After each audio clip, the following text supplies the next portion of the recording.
Hello everyone, welcome to my YouTube channel. जैसा कि आप लोग जानते ही हैं, जो DSSB का जो पेपर है वो बहुत ही जल्द होने वाला है। इट में बी अकर इन अगस्त और सितंबर। तो जो TGT का सिलेबस है वो इस बार जो है DSSB ने ऑफिशियली डिक्लेयर किया अपनी साइट पर।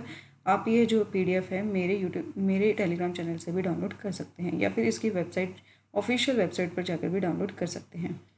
इससे पहले जो DSSB है वो कोई ऑफिशियल सिलेबस नहीं दिया जाता था, जस्ट बता दिया जाता था कि यहाँ से इस क्लास तक जो है सिलेबस अपडेट दिया जा सकता है। बट इस बार जो है DSSB ने ऑफिशियली अपना सिलेबस जो है अपलोड किया है।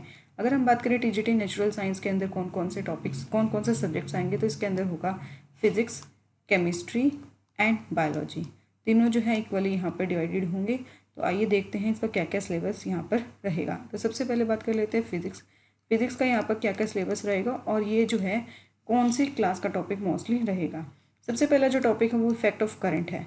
अगर हम बात करें तो ये जो टॉपिक रहेगा आपका जो 9th-10th का जो सिलेबस है वहाँ से ज़्यादातर टॉपिक्स उठाए गए हैं। कुछ टॉपिक +1 +2 के एंड देन BSc लेवल से भी यहाँ पर टॉपिक उठाया गया है। लेकिन मोस्ट ऑफ सिलेबस अगर हम बात करें तो it cover in 9th-10th and +1, right. तो फिजिक्स का सिलेबस है जो इफेक्ट ऑफ करंट। वैसे ही सारे टॉपिक जो हैं आपको 9th-10th के NCERTs के अंदर आराम से मिल जाएंगे, कोई भी दिक्कत नहीं होगा। तो ये जो सिलेबस है 9th-10th के सिलेबस में मिलेंगे। लाइट वाला टॉपिक की बात करें तो ये जो है 10th का सिलेबस यहाँ पर रहेगा। ये भी 10th का ही सिलेबस था।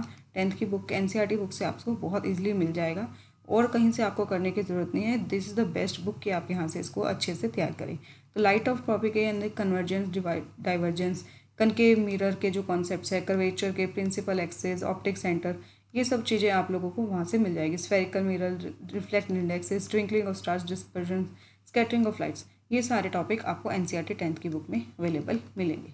तो आपको कहीं से लेने की ज़रूरत नहीं है। नेक्स्ट जो टॉपिक है वो रहेगा सोर्सेज ऑफ एनर्जी। ये भी अगर हम बात करें तो ये जो है आपको 9th क्लास की जो NCERT है उसके अंदर अवेलेबल होगा। तो डिफरेंट फॉर्म्स ऑफ एनर्जी की बात करें, ह्यूमन यूजेस में फॉसल फ्यूल्स कैसे होते हैं, solar energy, biogas, wind energy, water energy, total energy, तो ये जो टॉपिक है यहाँ से मिल जाएगा। नेक्स्ट जो टॉपिक रहेगा फिजिक्स के लिए that is motion force and Newton's law. Newton's loss का जो टॉपिक है ये भी आपको जो है 9th की NCERT के अंदर अवेलेबल होगा। 9th की NCERT से आप ये सिलेबस कर जाते हैं। न्यूटन्स लॉस के कौन से रहेंगे, डिस्टेंस, टाइम, वेलोसिटी में क्या रिलेशंस रहेगा, मोमेंटम कैसा रहेगा, force and accelerations, idea of conservation, action and reaction forces, ये सारे टॉपिक आपको 9th के NCERT में मिल जाएंगे।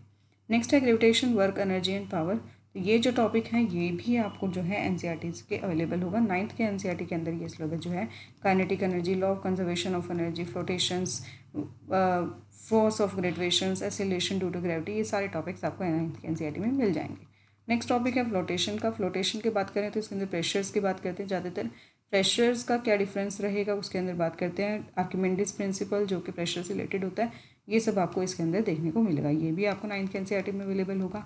उसके बाद है साउंड की बात करें तो इसके अंदर various types of sounds, nature क्या होता है, इसकी प्रपोजिशन क्या होती है, डिफरेंट साउंड की रेंज क्या होती है, जैसे कि ह्यूमन रेंज की बात करें 18 हर्ट्ज की होती है। Reflection of sound, echo, sonar, human hear जो होता है, ये सारे आपको इसके अंदर देखने को मिलेंगे। ये भी आपको 9th के NCERT में बहुत आसानी से मिल जाएगा। उसके बाद करते हैं, ये तो रहे फिजिक्स के टॉपिक है, फिजिक्स टॉपिक्स में ये रहेंगे। उसके बाद बात करते हैं हम केमिस्ट्री की क्लास, केमिस्ट्री का। तो केमिस्ट्री का क्लास सिलेबस रहेगा। तो फिजिक्स का जो ज़्यादातर सिलेबस था वो 9th-10th से रिलेटेड था। इसके अंदर आप थोड़ा बहुत +1 +2 के अकॉर्डिंगली ये जो टॉपिक्स है +1 +2 में भी अवेलेबल होते हैं, तो वहाँ से भी कर सकते हो। नहीं, मोस्ट ऑफ अगर आप बात करें तो 9th-10th का सफिशिएंट रहेगा। इसी तरह बात कर लेते हैं ना केमिस्ट्री भी ज़्यादातर जो सिलेबस प्रोवाइड किया गया है वो 9th-10th का ही किया गया है। कुछ एक टॉपिक्स हैं जो थोड़ा सा आप +1 +2 से भी ले सकते हो या फिर आपके ग्रेजुएशन लेवल से भी आ सकते हैं। जैसे कि मैटर, नेचर एंड बिहेवियर, यानी स्टेट्स ऑफ मैटर की बात की गई है, सॉलिड, लिक्विड एंड गैसेस की बात करी गई है। उसके अंदर किस तरह से होंगे, मिक्सचर कैसे होते हैं, प्योर सब्सटेंस को होता है, हेनरीज लॉस क्या होते हैं, ये सारे उसके अंदर बात करी गई है। ठीक है। कोलाइडल फोर्स कौन सा होता है, टिंडल इफेक्ट्स, ब्राउन इन्वायरमेंट्स, ये सारी बातें, गे लॉस, एवोगाड्रो लॉ, ये ज़्यादातर वैसे तो 9th का जो है 9th-10th में आता है, बट ये टॉपिक +1 से भी आप लोगों को करना पड़ेगा। जो +1 +2 के अंदर आपका लॉ आते हैं, एवोगाड्रो लॉ और स्मॉल कॉन्सेप्ट, यहाँ से भी क्वेश्चन जो हैं ज़रूर आपसे पूछे जाएंगे। आप सिर्फ 9th-10th पर बेसिस नहीं रह सकते, आपको थोड़ा सा +1 +2 के क्वेश्चंस पे भी बात करनी पड़ेगी। नेक्स्ट बात करते हैं स्ट्रक्चर ऑफ एटम की। स्ट्रक्चर ऑफ एटम जो है ये भी आपको NCERT से मिल जाएगा, बहुत आराम से आपको अवेलेबल होगा। J Thomson model, Rutherford models, Bohr model, electronic configuration, characteristics of elements, metalloids, ये सारा आपको एनसीईआरटी में अवेलेबल होगा। पीरियोडिक क्लासिफिकेशन ऑफ एलिमेंट्स की बात करें, ये भी आपको 10th के बुक में होगा, मेंडलीव पीरियोडिक टेबल। तो इसके अंदर मॉडर्न पीरियोडिक टेबल के बारे में ही हम लोगों ने ज़्यादातर बात करनी है। उससे पहले जो टेबल्स आई थी उस रिलेटेड यहाँ पर कोई ज़्यादा बात नहीं की गई है कि डाल्टन ने कौन सी दी थी या मेंडली से पहले कौन कौन सी आई थी, वो हमें नहीं करना। हम ज़्यादातर यहाँ मेंडलीव की जो पीरियोडिक टेबल एटॉमिक नंबर के बेसिस पर जो पीरियोडिक टेबल थी वही करनी है। ये भी एनसीईआरटी में मिल जाएगा। ये आपको पूरा चैप्टर नहीं करना, यहाँ से आपको मॉडर्न पीरियोडिक टेबल ही करनी होगी। नेक्स्ट है केमिकल सब्सटेंसेस की। केमिकल सब्सटेंसेस की बात करें तो इसके अंदर हमारे एसिड, बेसिस एंड सॉल्ट्स की बात करेंगे, तीनों ही यहाँ पर बात करेंगे।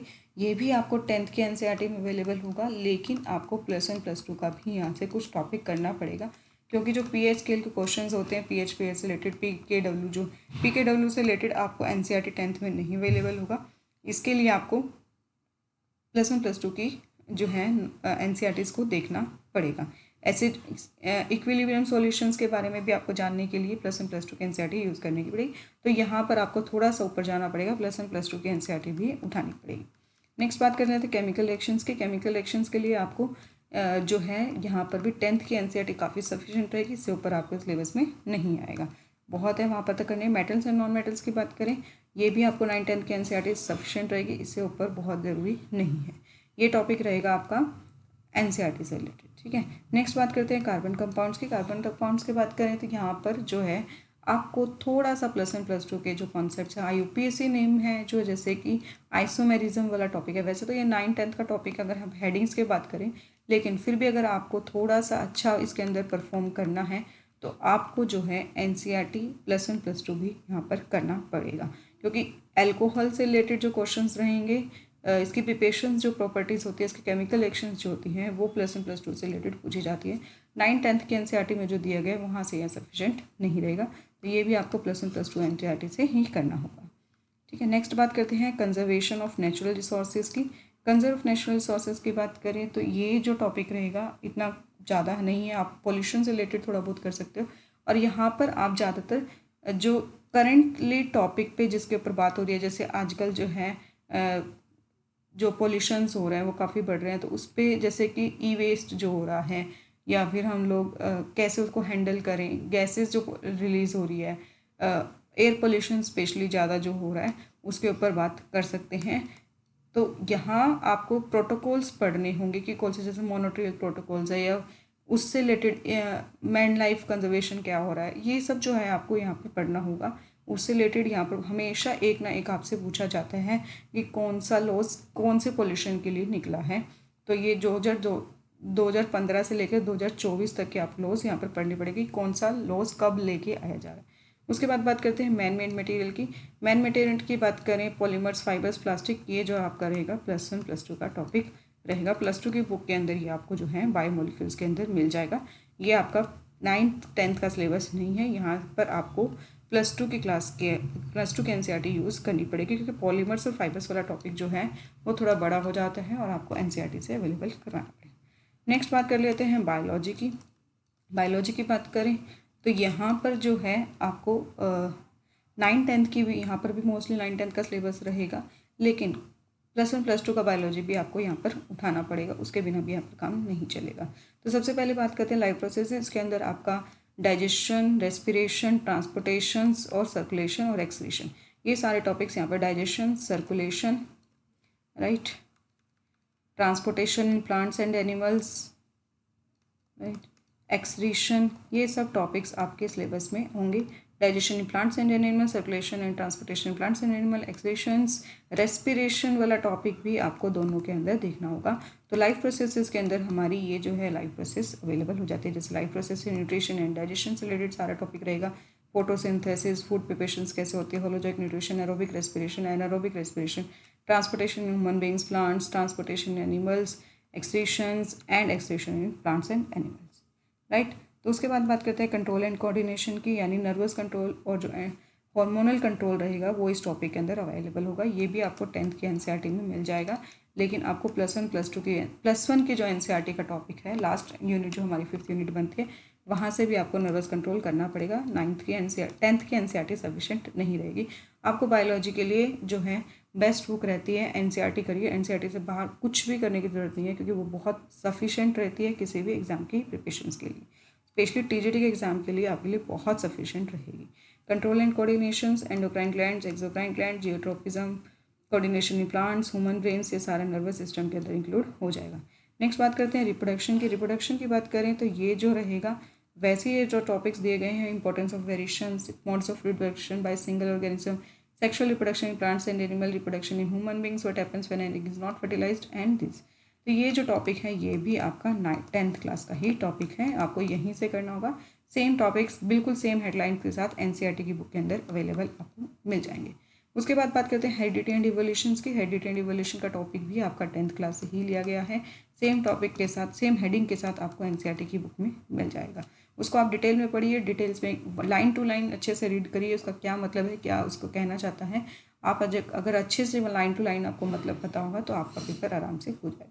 उसके बाद पढ़ते हैं human eye and colourful world, structure of eye and defects of eye and their correction. ये भी आपका 10th की एनसीईआरटी में अवेलेबल होगा।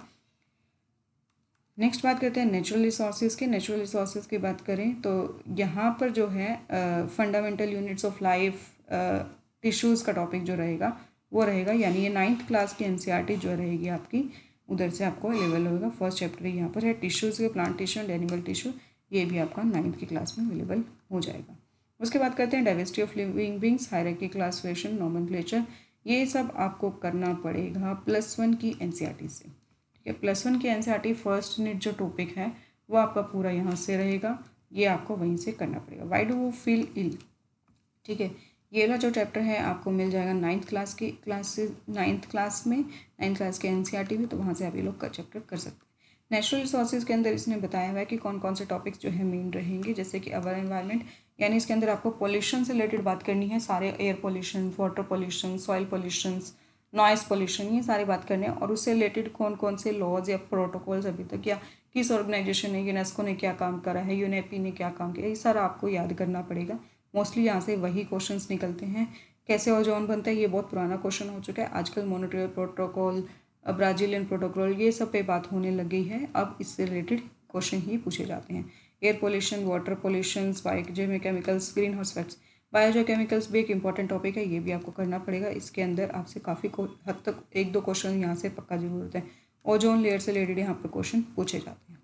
उसके बाद करते हैं इंप्रूवमेंट इन फूड रिसोर्सेज की। इंप्रूवमेंट इन फूड रिसोर्सेज की बात करें तो ये है 9th का चैप्टर, एंड ऑल्सो कुछ टॉपिक यहाँ पर +2 के एनसीईआरटी में भी आपको अवेलेबल मिल जाएंगे, तो आप वहाँ से कर सकते हो। मोस्टली +2 के अंदर थोड़ा डिटेल में है, एनसीईआरटी के 9th के एनसीईआरटी में जस्ट हेडिंग आपको, या फिर कह सकते हो डेफिनेशंस वहाँ पर मोस्टली दी गई है। नीड ऑफ इंटरक्रॉपिंग जो है आपको 9th के एनसीईआरटी में मिल जाएगा। क्रॉस ब्रीडिंग के बारे में अगर हम बात करें तो एग्जाम्पल्स जो आते हैं वो ज़्यादातर +2 के एनसीईआरटी से पूछे जाते हैं, तो आप वहाँ से कर सकते हो। बोन एंड कार्टिलेज की बात करें तो ये वाला जो टॉपिक है आप करेंगे +2 की एनसीईआरटी से। +2 की एनसीईआरटी भी आप जो नई अवेलेबल हुई है वो ना लिए, जो 1-2 साल पहले अवेलेबल थी उसको लीजिए, उसके अंदर ये टॉपिक्स थोड़े डिटेल में दिए गए हैं।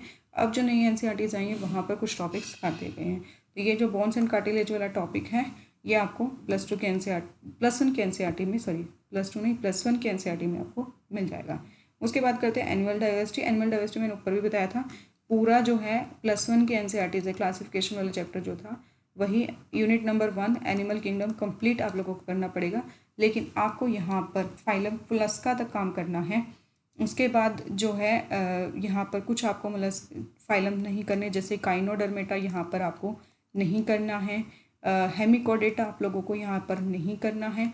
ये जो कुछ टॉपिक्स हैं आप लोगों को करना है नहीं है, लेकिन आपको क्लास मैमल जो हैं वर्टिब्रेटा वाला टॉपिक्स में अगर हम बात करें, देखिए ये आपको करने हैं। आपको एस बी टॉपिक जो यहाँ पर आपको पाइसिस जो क्लासेस पाइसिस वाला टॉपिक है वो आपको नहीं करना है।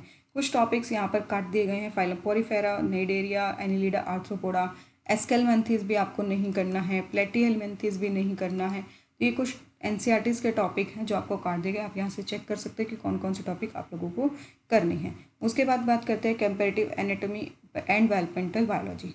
डेवलपमेंटल बायोलॉजी की बात करें तो ये जो टॉपिक आपका रहेगा ये इन्होंने दिया है एमएससी और बीएससी लेवल से। कुछ यूनिवर्सिटीज़ के अंदर बीएससी में भी ये टॉपिक करवाया जा सकता है और कुछ के अंदर आपको एमएससी में भी करवाया जाएगा। इंटेग्यूमेंट्री सिस्टम आपको एनसीईआरटी में अवेलेबल नहीं होगा। 9, 10 से +1 +2 के कहीं एनसीईआरटी में ये अवेलेबल नहीं है। आपको इसके लिए आपके अपने बीएससी लेवल के, ग्रेजुएशन लेवल के या पोस्ट ग्रेजुएशन लेवल के टॉपिक्स देखने होंगे। Skeleton system, digestive system, respiratory system, circulatory system और यूरिनोजेनिटल यानी रिप्रोडक्टिव सिस्टम जो होता है, नर्वस सिस्टम, सेंस ऑर्गन्स, यहाँ से लेके यहाँ तक जो है आपको सारा +1 के एनसीईआरटी में अवेलेबल हो जाएगा। यूरिनोजेनिटल जो है रिप्रोडक्शन सिस्टम जो है आपको +2 के एनसीईआरटी में अवेलेबल होगा। ये आपको +1 +2 में मिल जाएगा। बट इसके बाद से जो अर्ली एम्ब्रियोनिक डेवलपमेंट से लेकर लेट एम्ब्रियोनिक डेवलपमेंट और कंट्रोल ऑफ डेवलपमेंट है, ये आपको +1 +2 और 9, 10 के एनसीईआरटी में नहीं अवेलेबल होगा। इसके लिए आपको बीएससी या फिर एमएससी के नोट्स लेने होंगे। कुछ में बीएससी में भी करवा दिए जाते हैं टॉपिक्स और कुछ यूनिवर्सिटीज़ के अंदर एमएससी के अंदर भी करवाए जाते हैं। तो वो आपको देखना पड़ेगा कि आपको कहाँ पर करवाए गए, तो वहाँ से ही आपको लोगों के टॉपिक करने होंगे। मोस्ट ऑफ बीएससी से ये टॉपिक हो जाते हैं। फिजियोलॉजी एंड बायोकेमिस्ट्री की बात करें तो ये टॉपिक्स नहीं रहेगा। नर्वस, डाइजेशन, रेस्पिरेशन, एक्सक्रीशन, मतलब किस तरह से प्रोसेस वो करते हैं। पहले आप ऊपर जो आप कर रहे थे वो स्ट्रक्चरली बात करें, तो यहाँ पर प्रोसेस भी आप लोगों को करनी पड़ेगी। Protein metabolism, enzyme extinction, microviolation, lipid metabolism, carbohydrate metabolism, ये वाले टॉपिक भी आपको अपने बीएससी एमएससी के टॉपिक क्लासेस से करने होंगे। ये आपको एनसीईआरटी में अवेलेबल नहीं होंगे। उसके बाद करते हैं अप्लाइड बायोलॉजी की बात करते हैं। अप्लाइड बायोलॉजी में बात करें तो इसके अंदर होस्ट पैरासाइट रिलेशनशिप, एपिडेमियोलॉजी यानी डिसीज़ कौन कौन से होते हैं, किस तरह से फैलती है, जैसे कि बैक्टीरियल डिसीज़ कैसे फैलती है, वायरल डिसीज़ कैसे फैलती है, ये सब आपको बात करनी होगी। ये आप लोगों को +2 के एनसीईआरटी में अवेलेबल होगा। ह्यूमन एंथ्रेन डिसीज़ के अंदर रिकेटिसिस के बारे में,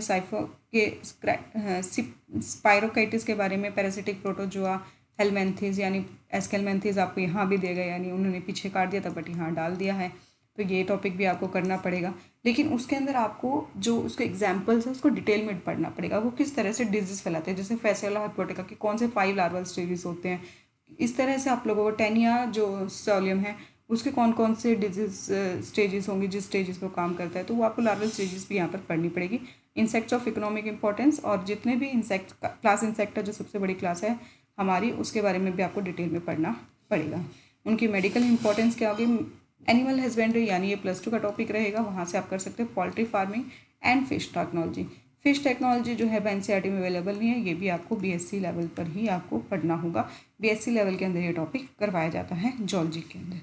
अगर बात करें एक्वेटिक इकोलॉजी की, ये भी आपका बीएससी का ही टॉपिक है, ये भी आपको बीएससी क्लासेस से ही अवेलेबल होगा, यानी कुछ सिलेबस जो है आपका बीएससी लेवल से भी यहाँ पर दिया गया है। बायोलॉजी स्पेशली थोड़ी हाई लेवल दी गई है कि आप बीएससी लेवल से भी करें, ठीक है। इम्यूनोलॉजी का बात करें, दैट इज़ एंटीजन एंटीबॉडी, ये आपको +2 के एनसीईआरटी में भी अवेलेबल होगा, लेकिन आपको थोड़ा सा ऊपर लेवल पढ़ना पड़ेगा।